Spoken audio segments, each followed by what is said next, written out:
Para quem não sabe, hoje eu estou fazendo 19 anos de casados,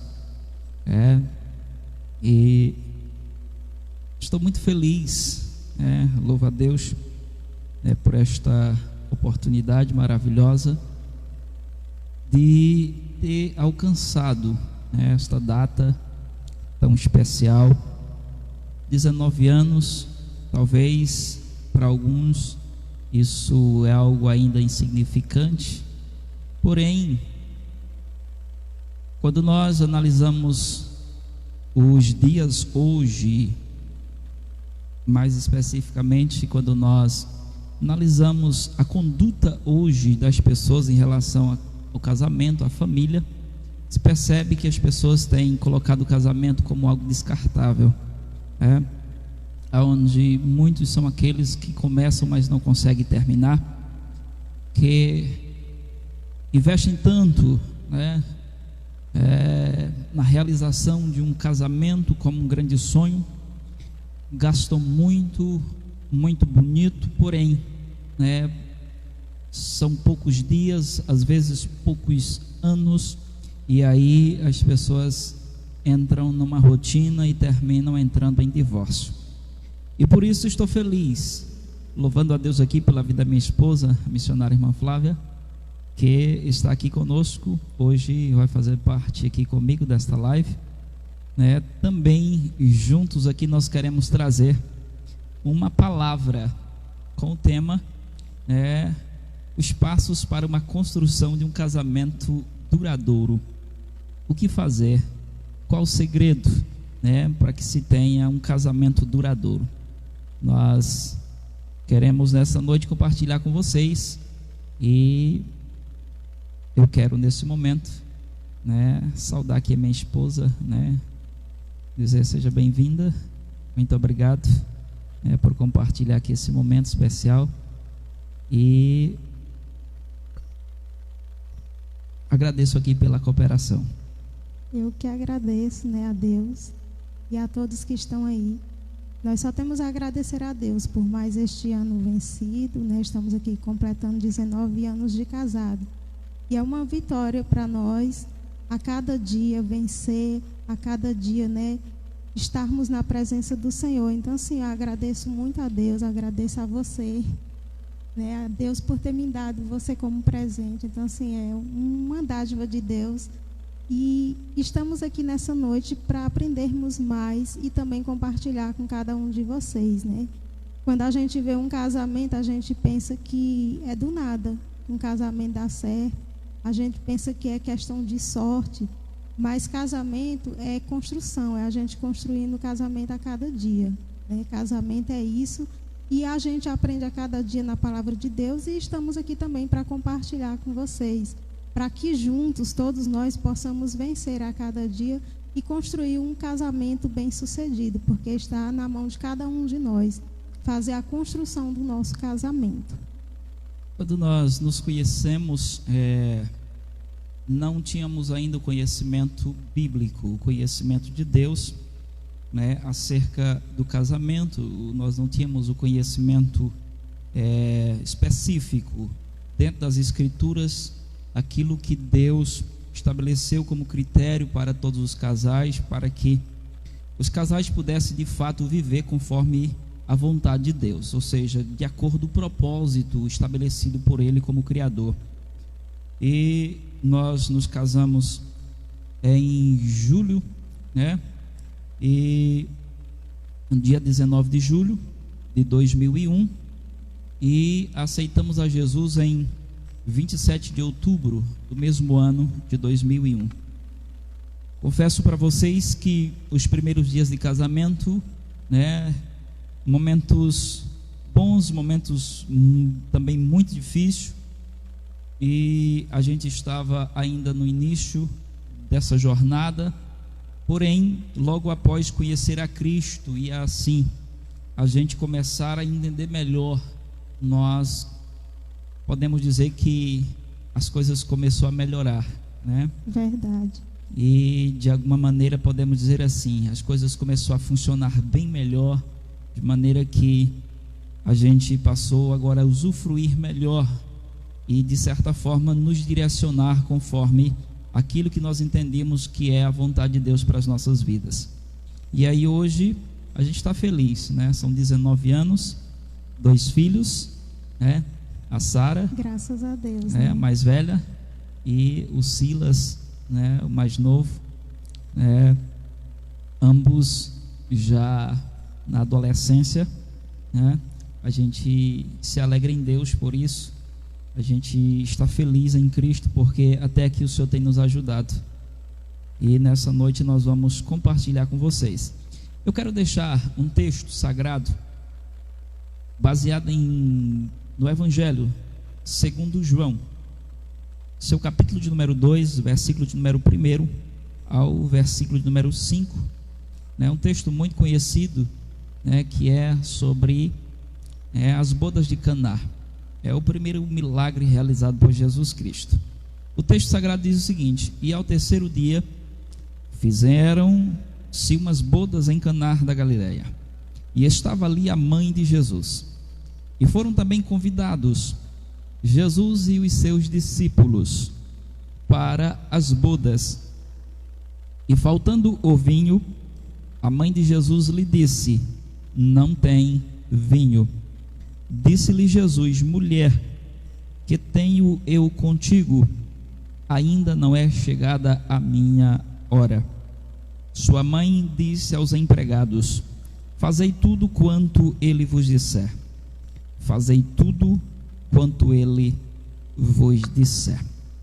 Pois bem, o texto, a narrativa bíblica, trata aqui acerca de uma situação um pouco difícil, que poderia, a princípio, podemos dizer, um tanto constrangedora, em um casamento da época, em que durava mais de uma semana, ou às vezes uma semana, ou mais de uma semana. Então era necessário todo um planejamento, né, em cima, para que os convidados fossem tratados da melhor forma possível, né, com muita hospitalidade, e que não faltasse nada, né, para todos os convidados, todas as pessoas que estivessem ali presentes na festa. Porém, o texto bíblico diz que aqui, enquanto a festa se realizava, faltou-se vinho. E ao faltar vinho, a Bíblia diz que Maria, a mãe de Jesus, ela simplesmente percebe a situação e ela diz para Jesus o seguinte: Jesus, não tem vinho. Não tem vinho. Ela percebe a situação difícil, constrangedora, pela qual a família do noivo, o noivo na sua pessoa, pudesse, agora que estava envolvido. E de alguma maneira, Maria, de forma sensível à situação, ela percebe esta necessidade. Ela antecipa, né, até mesmo ao noivo e à família, ela antecipa, ela percebe e ela procura exatamente a pessoa que podia solucionar o problema, que era o próprio Cristo. E aqui eu quero só fazer uma ressalva. A Bíblia diz claramente aqui, o versículo 1, que ali naquele casamento em Caná estava ali a mãe de Jesus. O verso 2 diz: e foram também convidados Jesus e os seus discípulos. Eu quero só lhe chamar a atenção o seguinte: o costume da época era convidar os chefes, os cabeças da família. O que se percebe que José já era falecido, e na ausência de José, Maria ainda continuava, né, na liderança da família. E aqui o texto diz claramente que Maria estava presente, e diz: e também foram convidados Jesus e os seus discípulos. Além do convite a Maria, foi também feito o convite à pessoa de Jesus. E isso aqui é muito significativo, né? Verdade. Então aí a gente já aprende aí nessa passagem, né, que um dos passos mais importantes que a gente precisa, para a construção de um casamento duradouro e bem-sucedido, é ter a presença de Jesus no casamento, né? Então a gente percebe que é essencial. E esses noivos aí que estavam casando, comemorando, eles fizeram isso, eles convidaram Jesus para estar presente, né, no casamento deles. Sim. Então, assim, o sucesso de um casamento bem, né, de um casamento durar por toda a vida, de um casamento ser bem sucedido, é ter a presença de Jesus. Só que o que me chamou a atenção, que não só ter a presença era essencial, a gente vamos para o segundo passo para um casamento duradouro. Eu queria ainda focar no primeiro passo, certo, daquele ter a presença de Jesus, o seguinte, basicamente percebemos que, como cristão, nós não podemos nos iludir achando que o fato de sermos cristãos, estamos imunes aos problemas. Observe, Jesus estava presente, e mesmo com a presença de Jesus, o problema aconteceu. Problema esses que, repito, deixaria a situação muito constrangedora para a família. Certeza, né? Bem colocado. Em relação a todos os convidados. Porém, o fato de ter convidado Jesus e Jesus estar presente fez a diferença. Por quê? Porque se percebe que o problema em si estava além da capacidade da família.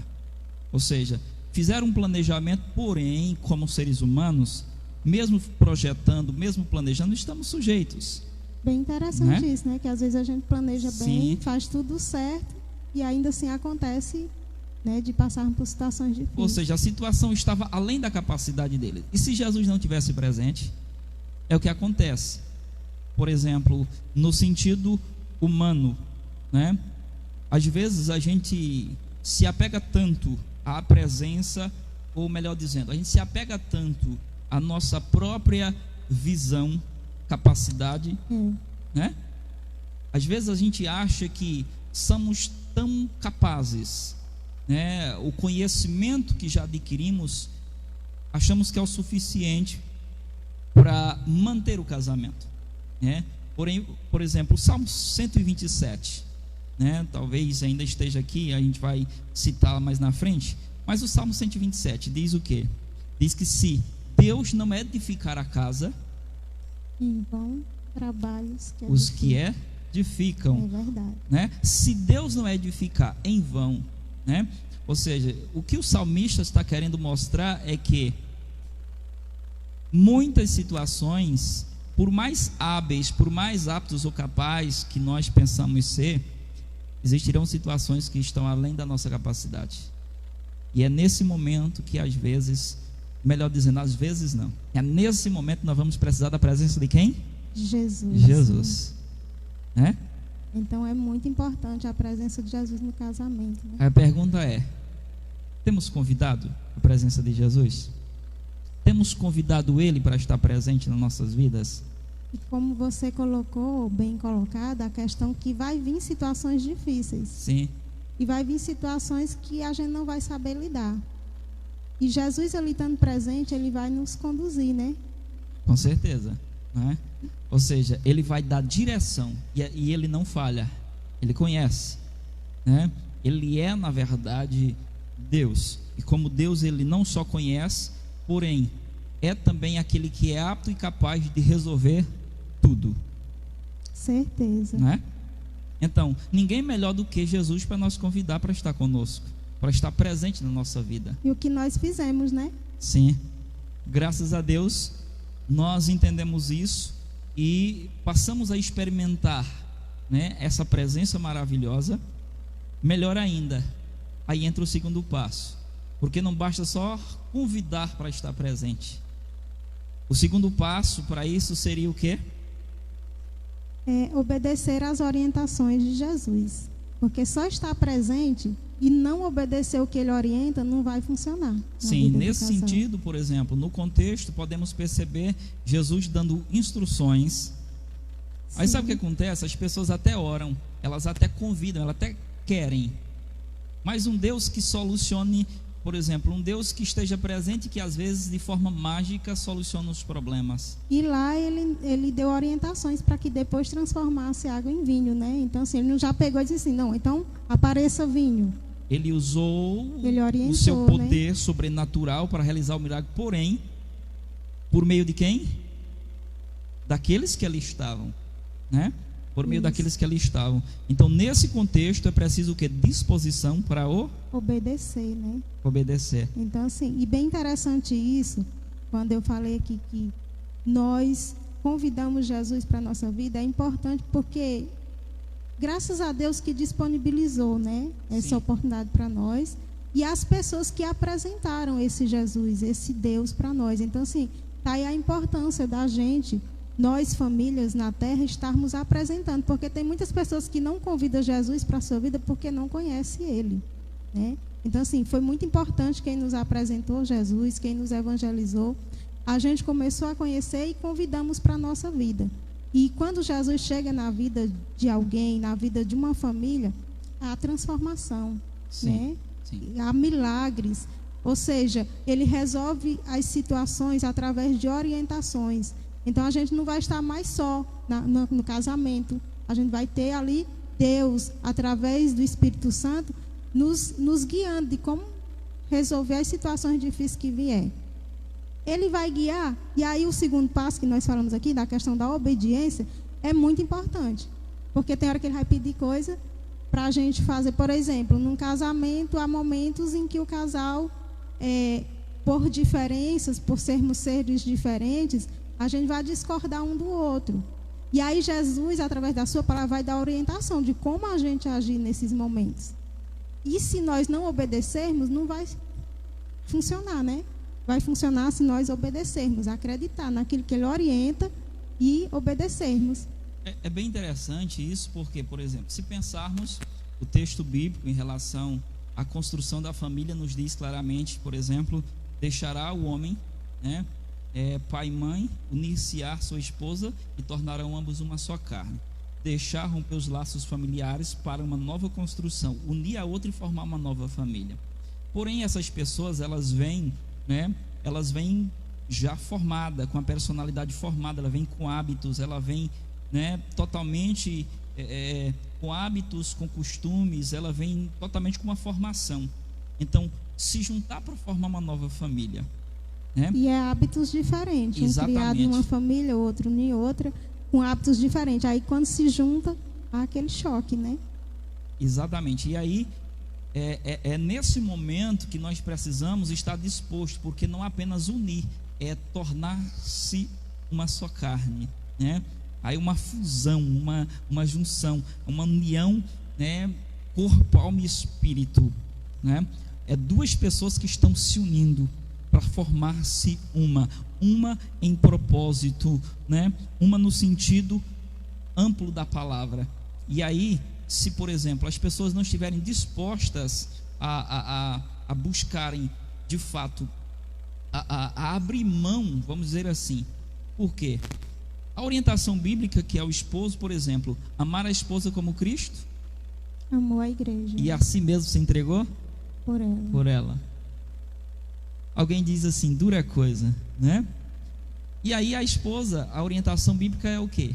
Ser submissa. Sujeitar-se ao esposo, como a igreja está sujeita a Cristo, né? O primeiro passo é tão lindo que, por exemplo, amar e se entregar por ela, né? Aí só que Paulo vai dizer em Efésios 5, a seguir, do verso 25 ou 26 a seguir, ele vai falar sobre isso. Ele diz que o fato de amar e se entregar, né, se faz isso com propósito. E é aí que a gente se pensa, será que estamos dispostos a obedecer? Queremos de fato que o casamento funcione, que seja uma bênção, queremos de fato sermos felizes, porém temos grandes dificuldades. O nosso problema é que a gente quer tudo isso, né? Que sejamos felizes no casamento, que funcione sem ter nenhum esforço. Fica difícil. E é uma construção. Vai ter um esforço, o esforço de abrir mão às vezes, né? O esforço de obedecer a Deus na questão, às vezes, do perdão. que a natureza humana às vezes não quer perdoar a falha do outro, e aí vai ter que ter o esforço, né? Então, assim, é uma construção, um casamento é uma construção a cada dia. Ou seja, não vem pronto. Não vem pronto, É preciso... a gente vai construindo, né? Dia após dia. É preciso que seja construído. E nessa construção, primeiro, convide Jesus. Segundo, esteja dispostos a obedecer às orientações deles, a seguir as orientações do Senhor, porque não há erro, né? O Senhor, quando Ele orienta, não há erro. Se seguirmos, de fato, nós seremos bem-sucedidos, né? Dentro desse projeto maravilhoso que é o casamento, que é a família. O terceiro passo seria fazer um mapa emocional de seu relacionamento, né? Fazer um mapa emocional de seu casamento. O que seria isso? Isso seria, na verdade, buscar, né, buscar conhecer os detalhes, tanto interno como externo. Externo, melhor dizendo, como interno, né? Buscar conhecer o outro, para que através do conhecimento a gente possa, de fato, saber lidar, né? Certeza. É saber muito lidar. Importante, né? A gente fazer esse mapeamento a cada dia, uma avaliação, uma análise, né? Sim. Como está o nosso relacionamento? Porque relacionamento às vezes se desgasta, às vezes a gente se acomoda, então é necessário estar sempre fazendo essa avaliação. E isso, né? Isso na verdade deveria acontecer já nos primeiros momentos de um relacionamento, que seria na fase ainda do namoro, né? Menos beijo, menos agarra, mais conversa, mais diálogo, né? Porém as pessoas, elas perdem tanto tempo e casam, e depois que casam começam agora a descobrir coisas que eles não conheciam. Por quê? Porque não tiraram tempo para buscar esse conhecimento. Certeza. Porém, já nessa fase do casamento ainda é tempo. Ou seja, nesse mundo capitalista do corre-corre, de pouco tempo que se tem, seria bem interessante isso, né? E agora a pandemia está nos reservando isto. Está nos dando tempo, né? A gente Sim. só não aproveita se não quiser. Ou seja, mais tempo em casa, mais tempo com a esposa, mais tempo com os filhos. Isso seria bem interessante, né? Porque agora nós temos esta oportunidade, né?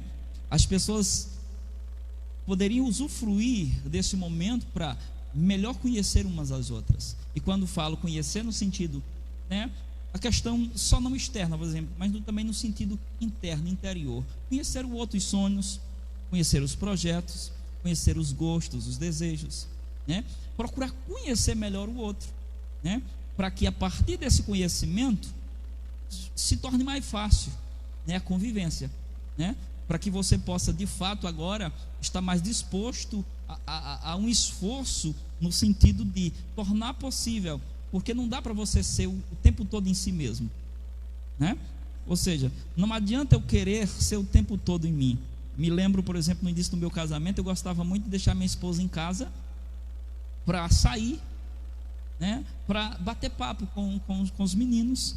Não tinha se adaptado ainda com a vida de casado, né? Às vezes a gente conversava tanto que passava o almoço e ia chegar em casa à tarde. E às vezes chegar em casa, a irmã Flávia estava assim um pouco triste. Um pouco não, muito triste. Muito, né?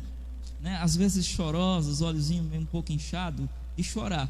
Por quê? E aí eu comecei a perceber isso. Porém, eu achava que eu não estava fazendo nada demais, né? Porém, chegou um momento que a gente começou a ter atrito por isso. E foi exatamente no momento que a gente percebeu, sentou, tratou, que a gente começou agora a partir, né, para mudar essa situação. Porque a gente vai conhecendo os gostos, a gente conhecendo os desejos, a gente vai abrindo um pouco de si mesmo para satisfazer o outro. Isso é muito importante, né? Isso aí.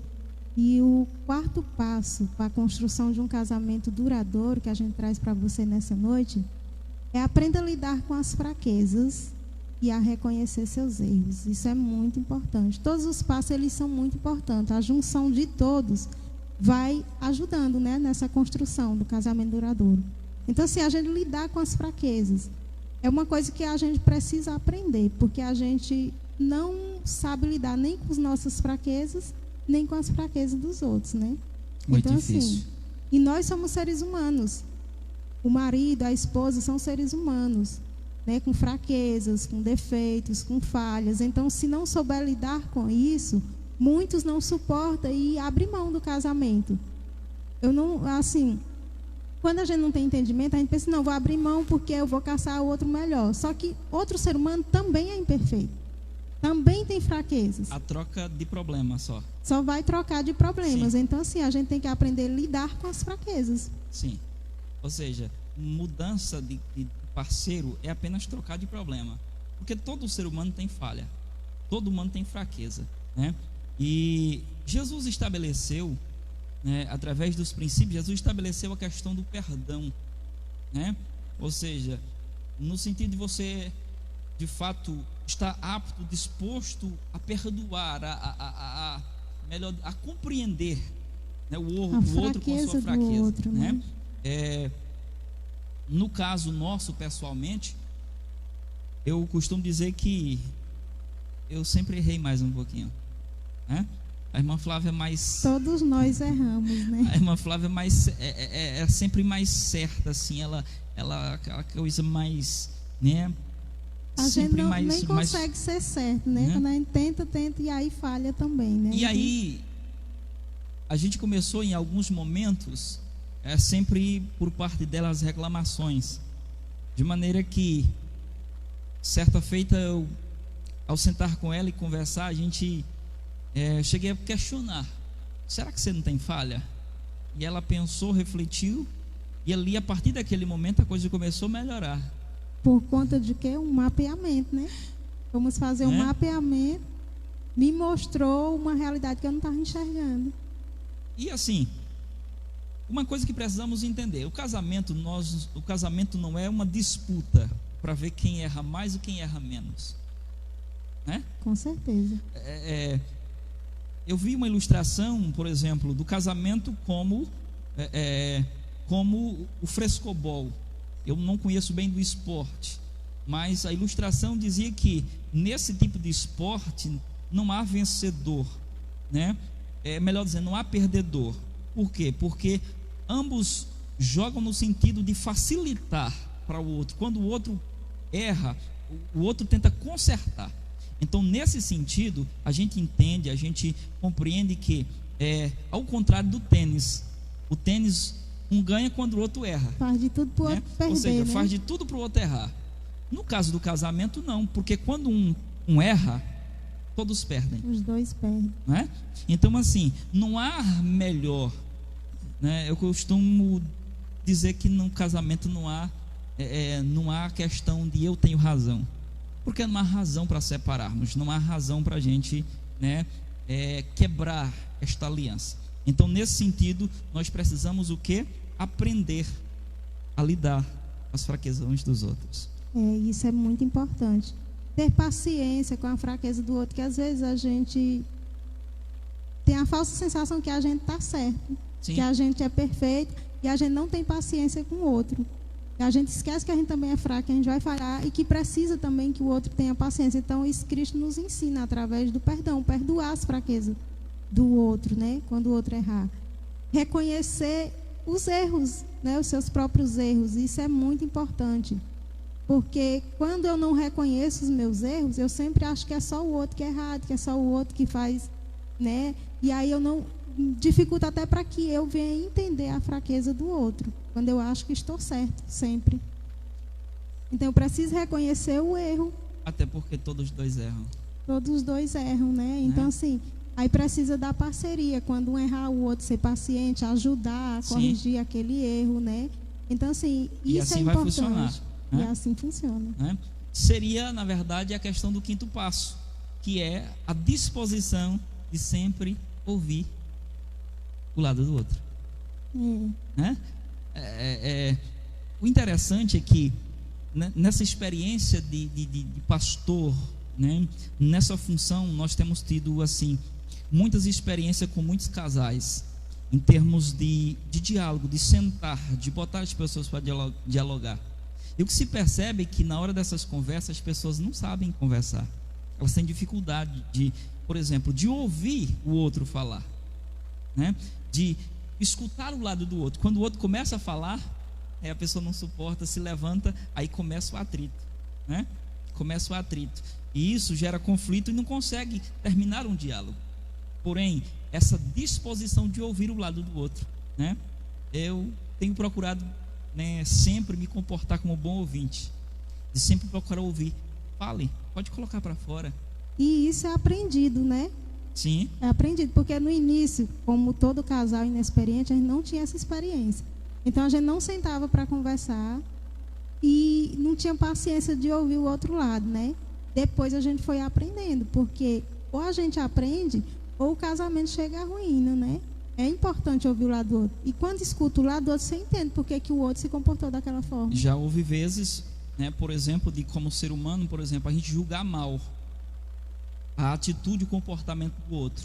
Ou seja, julgar num sentido, numa direção, e ao sentar e conversar, ouvir o outro, você não, pois eu pensei que era assim. Ou seja, a gente percebe que a gente julgou mal, a gente não conseguiu compreender. E tudo aquilo que não se compreende fica difícil de aceitar. Não é verdade? Verdade. Né? Ou seja, porém, quando você compreende, aí fica mais fácil de você aceitar. E só compreende quando se escuta, parar para né? escutar. Quando ouve o lado, né, do outro, né? Então, é bem importante isso. E aí vem o sexto passo para a construção de um casamento duradouro, é aprecie os desejos e, né, os sonhos um do outro. Às vezes a gente não aprecia, né? Sim. A gente fica casado, mas individual, cada um com seu sonho, não está nem aí para o sonho do outro, o desejo do outro. E nós casamos, como você disse aqui, para nos unir, não para ficar em competição, em disputa, mas para nos ajudar. Vamos nos ajudar a realizar o sonho um do outro, apreciar o sonho, o desejo um do outro, e assim o casamento fica melhor e mais saudável, mais gostoso de andar. Porque se formos egoístas, a gente vai ficar o tempo todo em si. É do meu jeito, do jeito que eu quero. E só quero o meu sonho. É o meu sonho. Não estou nem aí para o sonho do outro. Me faz lembrar do filme, né? Sim. Prova de Fogo. Cada um tinha um sonho, um objetivo. E assim o casal não consegue nenhum nem outro. Um sonhava em ter um barco, né? Isso. E comprar um barco. Todo o dinheiro, né, alcançado era para esse plano. A mãe, né, a mãe da esposa doente no hospital, precisando de aparelhos para uma comodidade melhor. Porém, o outro era egoísta. Ele não conseguia perceber que a esposa estava infeliz pelo sofrimento da sua mãe. Né? E isso acontece muito se a gente não estiver atento, se a gente não. E vem para a questão do diálogo, né? Saber Sim. o sonho do outro é importante. É você procurar compreender e ser capaz de abrir mão às vezes, né? Por exemplo, do tempo. Se abrir mão do seu tempo para estar um tempo com o outro, juntos com um programa, com um propósito. Por exemplo, se a gente não pensar isso, se a esposa, por exemplo, a mulher geralmente é diferente do homem em alguns aspectos. Porém, se compreende que até mesmo em algumas situações em que um não gosta, porém, em algum momento é necessário abrir mão para estar com o outro, né? Certeza. Porque assim faz com que o outro também se sinta bem, esteja feliz. Aí se você for centrado só em você mesmo, você se torna egoísta, né? E você não consegue ser feliz. Quando você é egoísta, você não consegue, nem traz um peso para o outro e nem consegue ser feliz. Agora, quando você começa a sonhar junto, olhar para a mesma direção, vamos juntos conquistar o sonho, qual é o seu sonho, qual é o meu sonho, vamos aqui ver, né? E aí sim é a questão, isso aí é o casamento. Observar isso, né? Apreciar os desejos, os sonhos um do outro e lutar para realizar, porque a gente fica tão feliz como ser humano quando realiza um sonho de qualquer pessoa. Imagina da pessoa que a gente ama, né? Me fez lembrar, por exemplo, eu não tinha o sonho de ser pastor, de pastorear, estar dentro de uma igreja à frente de um rebanho, conduzindo o povo dessa forma.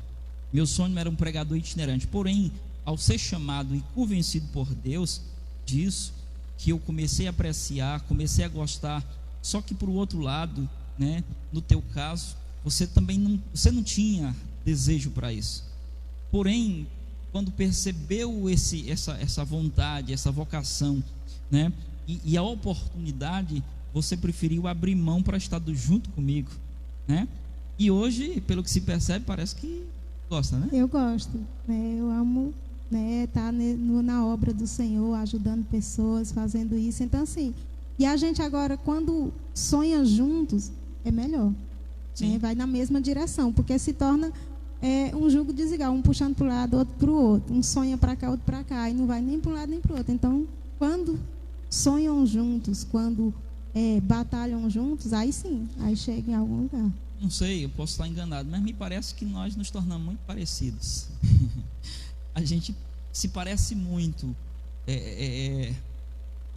nesse aí sentido. Aí se cumpre a palavra, né? Torna-se um, né? Vai ficando bem... A gente vai ficando parecido em sonhos, em propósito. No meu caso, por exemplo, eu era uma pessoa que não tinha muita ambição no sentido... Não no sentido positivo da palavra. Eu não tinha ambição. Para mim tudo estava bem. No teu caso, tu tinha sonhos maiores. Você tinha isso, me ajudou. Eu fui começando, ou seja, a gente foi buscando esse entendimento e a gente foi começando a... E aí sai do comodismo, né? E hoje a gente tornou mais parecido. A gente vai alcançando esta graça, né, de começar, que entra aí o último passo, né, que a gente escolheu, que seria encontrar algo significativo a ser compartilhado pelos dois. Encontrar algo significativo a ser compartilhado pelos dois. Nesse momento nós encontramos aí a questão, né, do curso em administração, né? Estamos cursando administração juntos e os trabalhos a gente faz junto, a gente estuda junto, né? E a gente gosta disso. Mas também a questão também, né, em outras áreas, em algumas outras áreas a gente também, né, sempre busca alguma coisa para a gente estar, né? Tá junto, né? Então, assim, porque a gente casa, a gente continua com o nosso momento, às vezes, né, a questão da particularidade, tem os seus desejos particulares, mas não pode estar o tempo todo sem ter essa conexão com o outro. Então, buscar momentos, né, ou algo que possa ser compartilhado com os dois, une o casal, faz o casal ficar mais tempo junto. Isso vai criar também até apreciação, né? Por estar mais tempo compartilhando algumas coisas juntos, né? Então, assim, buscar algo que possa fazer juntos.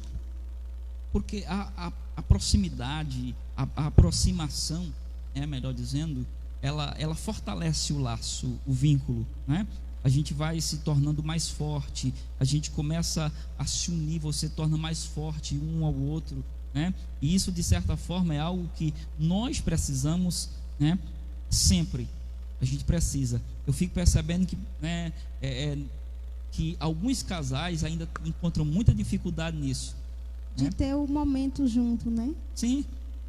Fazer os dois, assim, algo que eles possam, os dois ali, focar naquilo ali, né? Isso é muito bom. Até na área, por exemplo, do ministério, se percebe que obreiros que têm aspiração para o ministério, que têm desejo, e às vezes a esposa não aprecia, né?